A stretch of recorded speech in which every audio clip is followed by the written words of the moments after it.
you guys, so when someone comes to me and they're like, oh, I knew it, I knew this was gonna happen, I was, looking at the socials, I was looking at the, checking out where he's going and stuff, and I knew he was gonna do it, I knew he was gonna cheat.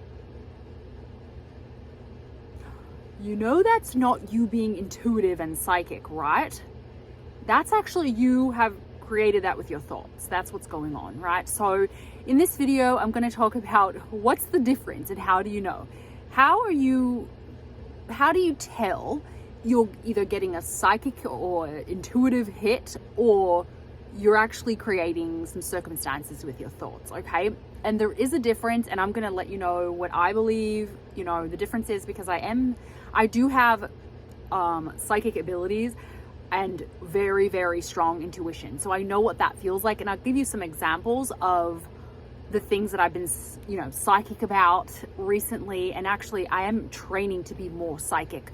But when I was a kid, I was very, very psychic. Like I could guess people's birthdays and things like that. And I'm going to answer a couple other questions that came up this week about time and some inward signs that you're in the state, things like that. So yeah, if that sounds good, keep on watching.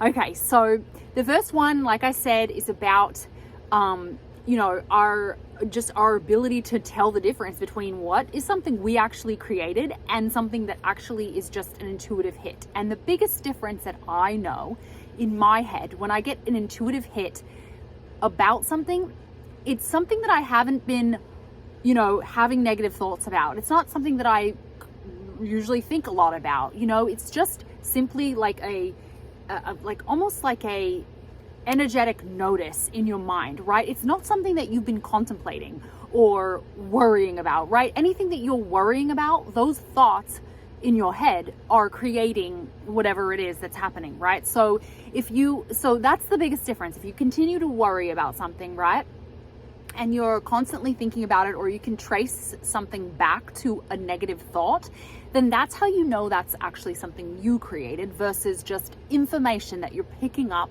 from the universe or from the multiverse or from the one consciousness, right? Because we can tap into that information actually. So to give you some examples of what would be like a psychic hit or an intuitive hit would be, for example, my sister just broke her wrist recently, and before she even called me to tell me, I had a visual.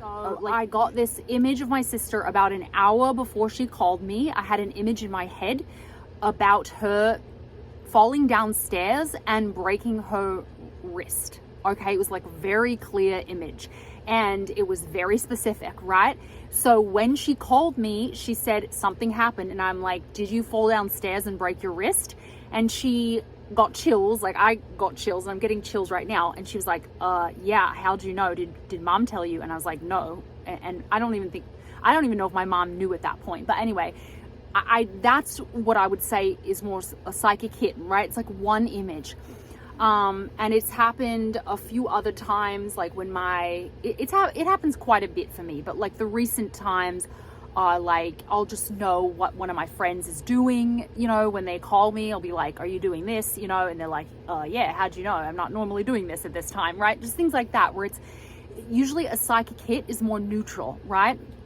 For me at least. And then something that you would create as far as like beliefs wise would be things like, stuff that you constantly think about, stuff that you worry about, stuff that you have off thoughts about, right? Or something that you struggle with, right? As far as your self-concept or something like that. So you would be able to trace it back and actually know that was actually you creating it, and there's so many people come to me and say like, oh yeah, I knew this was going to happen. Oh, I knew it, and it really was just them creating it, right? Because they just kept having the same thought that he's going to ghost me, or I always get ghosted, or I'm not that important to people, or, these thoughts can lead to these certain circumstances, right? And you can always trace it back to some sort of thinking. And like I've said in previous videos, it's not like a 1-to-1 ratio, right? Sometimes you will be thinking something like, I'm not important, or I don't matter,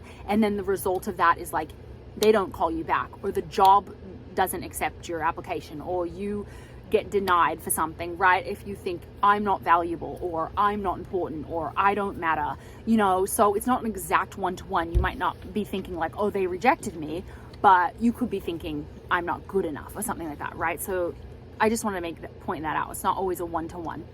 The other thing I wanted to say too that came up this week was also, you don't have to go searching for bad beliefs, okay? Like if you don't want to do shadow work, or that doesn't appeal to you, you know, I don't ever normally talk about shadow work on here, but you know, it's only if you realize you have a negative belief and you want to fix it, right? Like it's literally up to you. You can seriously, the other way of doing this is literally just deciding who you want to be, right? You can literally in a moment be like, okay, this is the new me. I'm going to be this new me, right? There's no limitations here. You don't have to go trudging through all of these crappy old beliefs and do all this shadow work and, you know, uncover the onion and peel away the layers and you know how all these people do these spiritual revolutionary things that take years and years and years and years. You don't have to do that. You know, we're actually absolutely limitless because we are all part of the one consciousness. We are all the I am, right? You are your I am. So you being the I am means you can change at any moment. You can be a new you at any moment. Okay, just wanted to point that out. Like, I know I mention negative beliefs and things like that, and it is important. If you feel like you've uncovered one, you can change it, you know, and that's why I'm saying we're pretty much limitless. Like you can change your beliefs, you can look at them and do that, or you can just decide to be the new you, right? It's very, very, it should be a simple process, you know, and people get all worked up about it, and it's just simple. It's whatever you want to do, right? This is your reality. You can choose what you want to do with it, and you can just choose to be limitless at any moment and choose to be the new you. Okay, I just want to point that out. Okay, then the other thing that came up was time. Everybody says this wrong, okay? And I've heard other creators say this, even really well-known people say this wrong, okay? So I want to just once and for all make this clear statement, because I can't even tell you how I know this information, but I know it. Like I get it. I've heard it in my dreams. Like when I do meditations, I have gotten these messages. I just get messages constantly, right? Like I honestly think we're all channels. And if we clear, you know, if we're a clear channel, we can get information that we wouldn't normally have access to, right? So I do that a lot in meditation, in, you know, another way to cleanse, to be open to things like that is being in bodies of water. Like when you're in water or in a shower or a bath or ocean or something like that, you clean your energies, and sometimes you could become more tapped into, you know, getting information, right? So anyway, I can't really explain all the ways that I get information, but I've been given this information, and what it is everyone always describes things as going faster, right? They say, oh, like everything's going quicker and quicker. Like, you know, and I've used this in my time video, the self-concept about time video, which is doing really well. It got like 6,000 views. You can watch that if you want. It's back like, I don't know, 20 videos or something. But anyway, I've explained this in there, but I wanted to explain it and say it again. So in a different way, so you guys really get it. So time really doesn't move quickly when you think it does, right? So for example, the vacation example, when I said you're on vacation for 2 weeks, but you feel like it's only been 1 day, guess what? Actually, only 1 day has actually passed. And the reason it's like this is because you actually slow down time when you're in the flow state, okay? And most people say, oh, it felt like, you know, I'm always speeding up time, like, you know, I was on vacation and it went so quickly. It doesn't go quickly. It's actually you aging slower, you experiencing a slower passing of time because you're in the flow state. Does that make sense? So it's literally, if you're doing, for example, I'll use another example, artwork. Or say you're a dancer or you do paintings and you're doing that for 4 or 5 hours. But it literally only feels like you're doing it for 20 minutes you're actually only doing it for 20 minutes. Okay, meaning you have slowed down time. And our human conscious mind kind of thinks like, oh, we must have, like, things are speeding up, but it's the opposite of what's actually going on. You're actually slowing down time. Every time you're in the flow state, you're slowing down time. I just made a Freudian slip by saying in the slow state. It's kind of like being in the slow state is being in the flow state, right? Because you're actually slowing down time. That's a great way to kind of explain it. The flow state is the slow state, okay? But it's a good thing, right? Because that means you're aging, slower. You're actually enjoying your time because you're in the flow, and you feel like, only 20 minutes went by, but like 4 or 5 hours went by. So it's actually a really good thing, and it's the opposite of what you have been taught. And I just wanted to make that clear. And if you want me to elaborate on that, please let me know. I'm trying to make this video not very long though, so I just lost my paper, so I'm gonna get it. Oh yeah. It's hard to bend with this little chunk on my lap. Okay. So the last one is so the inward signs that you are in the state. Okay, and I've made videos that talk about ways to get in the state, right? You can simply, like I said at the beginning of this video, decide you are the person you want to be, right? That's a perfect way to get into the state, and a very simple way of doing it. But no matter how you're doing it, here's how you know some little signs that you can tell you're actually in the state, okay?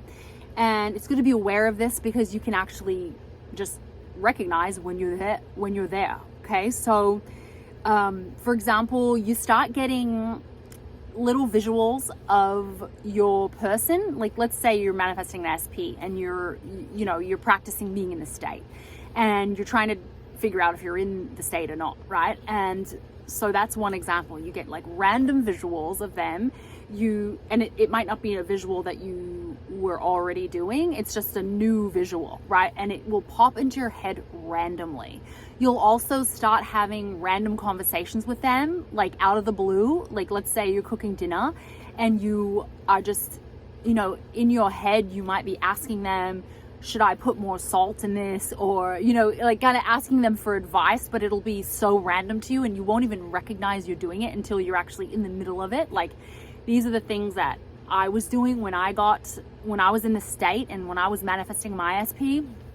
I would get things like this happening and I wouldn't even realize I would be in a full-blown conversation with him until I was like midway through it, right? And I was like, wow, I've been having a conversation with him this whole time I've been cooking dinner, right? So things like that will start happening to you.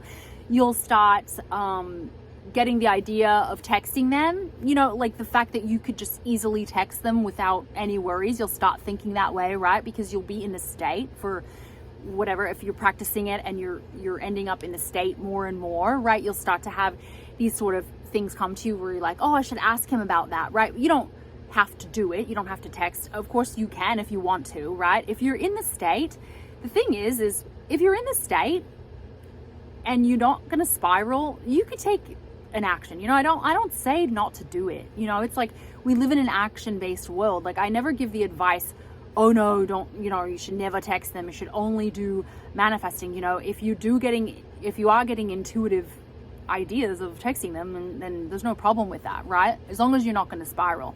But anyway, you'll get the thought like, oh, I should ask him that question. It'll be in your mind. You'll start thinking that there's open communication. You'll start thinking that you'll start getting the idea that you have open communication with him and that you could text him anytime, like, oh, I wonder what we're going to do tomorrow night. You just have these random ideas that you would think if you were actually in the relationship. I guess that's the best way for me to really say it, right? So these are some things to look for when you're trying to tell if you're in the state or not. So you'll have automatic inner conversations, you'll have automatic thoughts about them, nice little giggles throughout the day, thinking of things they may have said to you in your imagination, things like that, where you just naturally start thinking of them more and more and having more conversations with them. And there's another example of me when I was I remember one of the examples of me in the shower thinking, oh, I've got to hurry up because I'm gonna watch a movie with my SP. And we were not together then. That was just me being in the state of being with him, right? And I was thinking like, oh, I gotta, kind of hurry up because I'm gonna miss the first part of the movie, or because he's waiting for me to do a movie. And we weren't even together then. It was just like this weird kind of automatic thinking that was going on. So it's something to be aware of when you are, creating and wanting to figure out if you're in the state. So I hope this video was helpful. I'm still gonna do a video on, my current manifestations. This one's getting long, so I'm not gonna do it in this one, but probably in the next video, I'm gonna do some things that I currently, some successes that I have currently manifested in my life or materialized in my life. And then also, I haven't forgot about the body one that someone asked me for, so that's gonna come up too. I'm gonna do how to recreate your body mindset and have appearance changes or whatever along those lines. Okay, so I hope you love this video. Thumbs me up if you loved it, and if you love Neville, transformation, law of assumption, and my unique perspective, stick around. I'd love to have you. Bye guys.